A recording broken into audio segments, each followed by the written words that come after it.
What's up everybody, Steven here with Neural DSP. Today I want to do a deep dive into the equipment and tone of one of my favorite bands, Mastodon.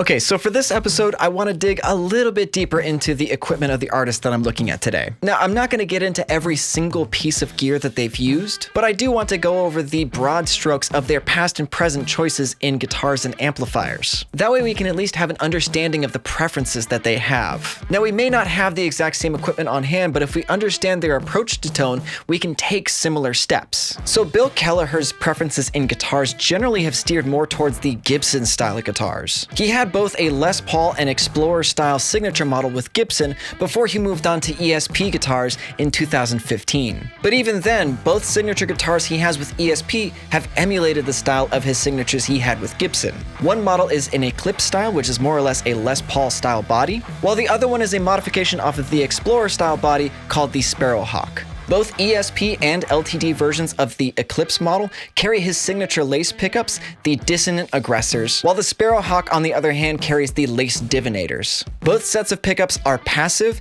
and have a push-pull function to split the coils. Bill has mentioned on previous interviews that he used Marshall quite a bit in the past, but now he uses his 100-watt signature Friedman amp called the Butterslacks. To get an idea of the overall tone of this amp, it sports 4 12AX7 preamp tubes, which are most commonly found in Fender, Vox, and Marshall amplifiers. So for this first tone, the riff comes from High Road, which is off their album Once More Round the Sun. For this one, I wanted to dial in more of Bill's Friedman style tone. So I went with the high gain channel on the Archetype Plini and my new Caparison Dellinger Prominence 7-string. So here's the tone soloed.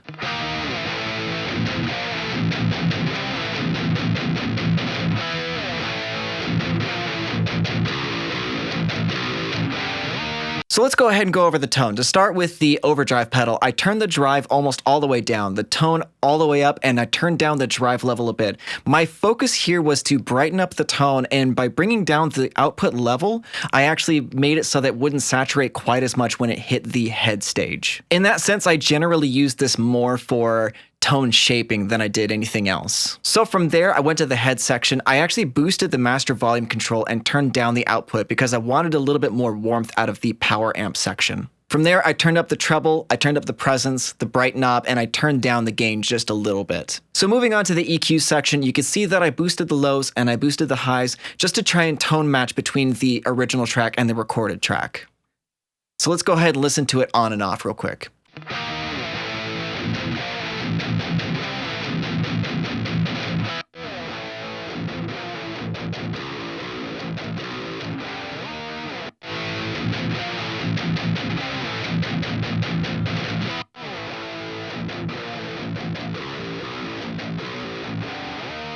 So going back to the impulse response section, I ended up using the Dynamic 57 and the Ribbon 160. Those are the default impulse responses, and I just changed the lateral positioning a little bit.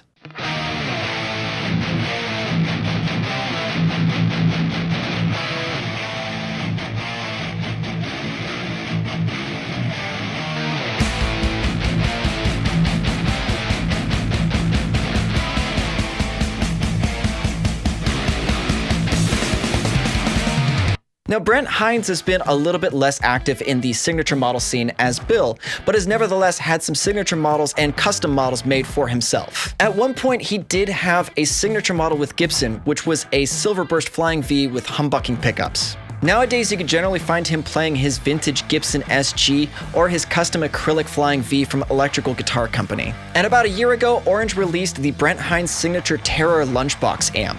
It's a variable wattage amp with 3 12AX7 preamp tubes. So with that in mind, we can tell that Brent's tone isn't going to be the same as Bill's, but they have made similar decisions in the past that have led him up to their current tone. For this second riff, I went with the classic Blood and Thunder track off of their album Leviathan. For this one, I went with Nolly's second amp and third cabinet, and I recorded it off my ESP LTD Eclipse, which has the active EMG humbucking pickups. Now let's go ahead and start with the pedal section. Now I'm using the first overdrive pedal, but I'm mostly using this for tone shaping and just a little bit of saturation.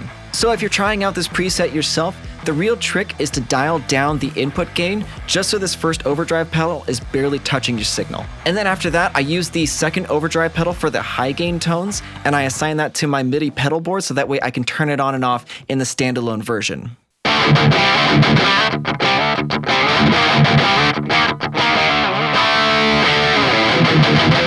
Next, we move on to the head section. Now, I kept the gain in generally 12 o'clock position. I boosted the mids, the treble, the presence, and I actually turned down the master volume control because I wanted to take a little bit of warmth out of it. And then moving on to the impulse response section, I actually just ended up using the dynamic 57 in its default position because it just sounded correct right off of the bat.